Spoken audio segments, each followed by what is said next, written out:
Okay, meron akong ipapakita, ayan, for May hanggang, this month.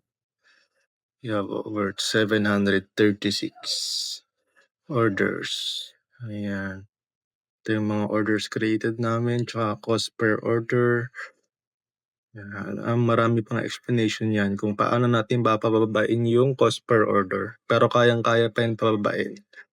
And then etong ₱1,028 na cost per order na yan, yung 60 orders na na-create niyan, expected ko talaga mataas yan kasi ang budget lang na nilalagay natin dito is ₱60 per day lang.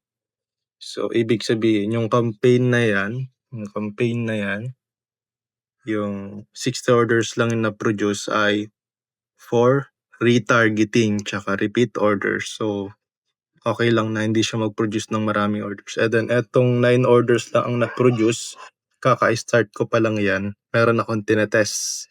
If magpo-produce yan ng mas maraming orders, basically yung budget, i-reallocate natin dyan if mas worth it siya. Pero for now, magfo-focus tayo dito sa 137.81 na cost per order and na meron 607. So yan yung pinakamalaking